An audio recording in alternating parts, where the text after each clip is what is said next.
Welcome to the Xbox Expansion Pass preview for Clair Obscur Expedition 33. My name is Logan, and thanks to Kepler Interactive and Sandfall Interactive for the opportunity to preview Expedition 33.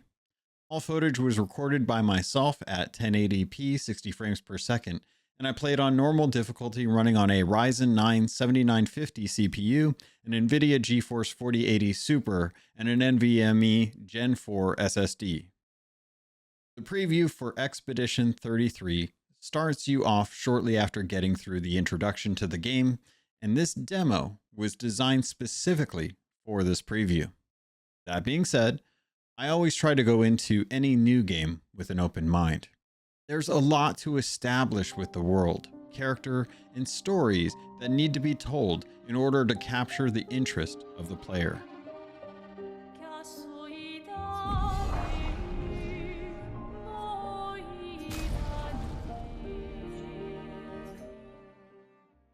It wasn't until I sat down to play the game that the story really came to life for me.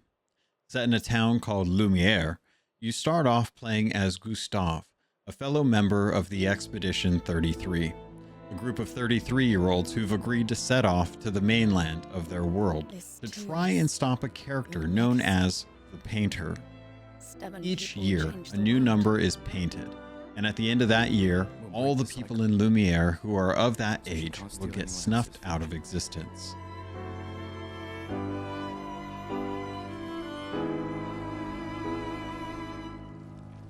As Expedition 33 sets off to confront the Painter, who controls creatures called Nevrons who are trying to stop you, I expect that they will win, but at what cost?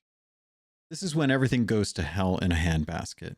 As you arrive on the mainland, your expedition is met with an older man who has the power to take out most of your expedition before you've even had a chance to fight anything. Which expedition are you from? After a battle that feels like D-Day, you wake up as Gustav and have to try and soldier forward, unsure if any of your fellow 33-year-olds made it out alive. It wasn't until I got through the first bout with a Nevron that I realized how many of Gustav's companions have died. As Gustav walks into an area littered with bodies, he sits down and conjures his gun with an intent to end his own life.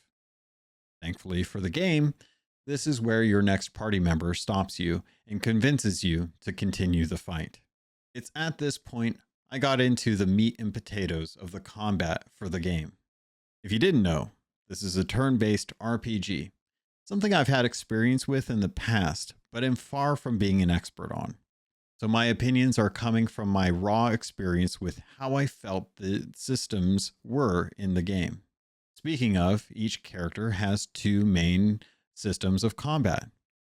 Free aim, which uses action points to let you shoot at enemies during your turn, and normal attacks or spells. The free aim system here is an interesting twist on RPGs I've played. It allows for experimentation in finding weak points, breaking guards, or finding a conditional element that may impact the battle. When you aren't using the free aim to spend your action points, you'll be using a standard attack as your main way to build them up. Your spells are expected will be the main way of dealing significant damage to enemies. This is where I think the game does a good job of making the combat compelling. Each ability can have a special QuickTime event to make it more impactful than if you just did nothing. This engagement with the turn-based mechanics is something I welcome as a fan of the Super Mario RPG game for the SNES. But making your attacks stronger by hitting A at the right time isn't the only means of interaction during fights. Defending is just as important to survival as killing enemies swiftly. The dodge, parry, and jump mechanics vary how you deal with enemy attacks that reward the gamble of trying to hit a tight parry window or using a counterattack if you jump at the right time. There were multiple times when I should have lost a party member, but perfectly dodged the attacks, which opened up another round of combat to heal and take down enemies. The combat here works well, and they've done a good job building up that system. The flaws come in with the complexity, especially for someone who isn't accustomed to playing deep turn-based RPGs. While the tutorials available in the demo cover the basics, there were times towards the end when I had one of the newest party members, Mael, who Gustav has been searching for. This was something I couldn't wrap my head around, and it frustrated me for sure. While I don't know if this will be approachable for beginners, veterans of the genre will surely appreciate the strategy available to them to really min-max her spells.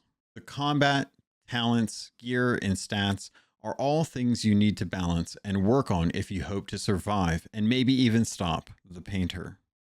Stats are set up how you'd expect, with standard categories like vitality, dexterity, might, and luck, with talents offering new spells to expand your arsenal.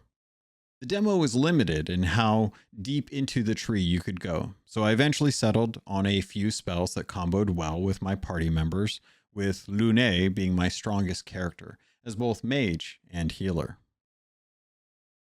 Gear is probably the simplest aspect to each character, with one slot set up for your weapon.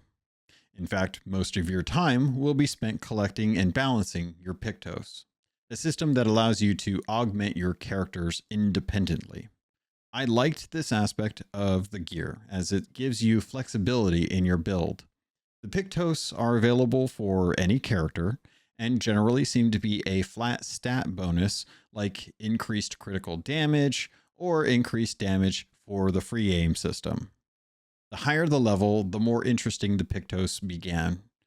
As an example, one allowed me to gain an action point for each successful dodge, giving my team a quicker turnaround on using stronger spells for not taking damage during the enemy's round. I'll be interested to see how strong these get, and if you can upgrade them by any means. The world. Holy smokes. The scenes created here have really impressed me. The game looks to be broken up into hubs that you'll traverse as you move through the story, with a world map connecting you to the different hubs. While wandering around, you'll definitely find your fair share of hidden paths that lead you to items or gear, and the design here stands out as it breaks free of the typical constraints of reality. It makes you feel like you're wandering through a dream. Aside from the looks, you'll find some light platforming that honestly reminds me of how I felt when I first sat down to play Final Fantasy X back in the day. Music, as with any game, can impact how much enjoyment you have. A killer soundtrack will have you looking forward to each encounter. Expedition 33 does a great job here, as I found myself enjoying some of the different tracks they have with each area. And while a lot remains unknown, I feel that so far, they've done a really good job of designing the music to complement the zones and battles.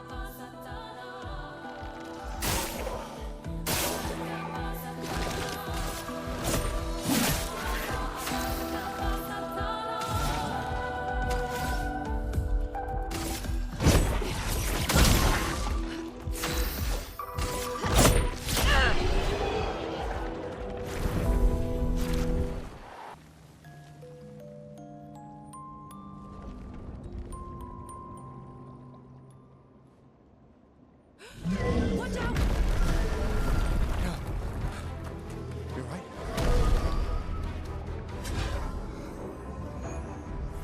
It only attacked when... It's coming!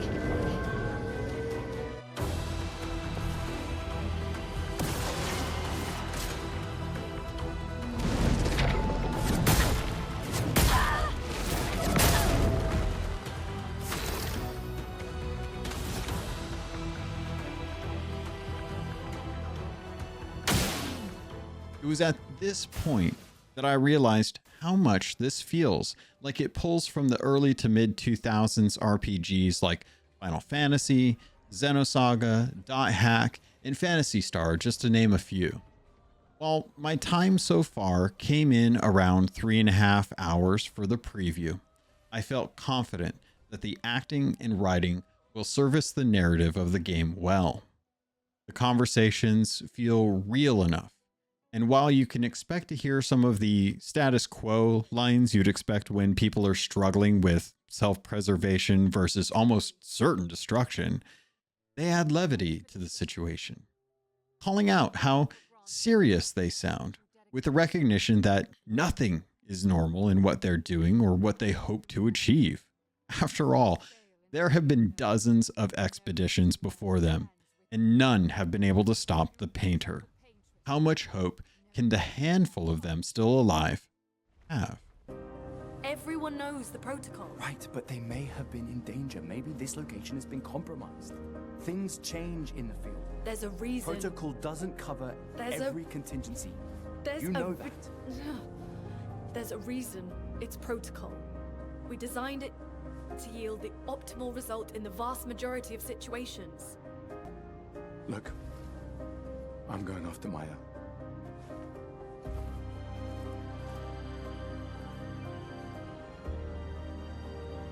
Protocol also states, never move solo. I'll let you choose which protocol to break.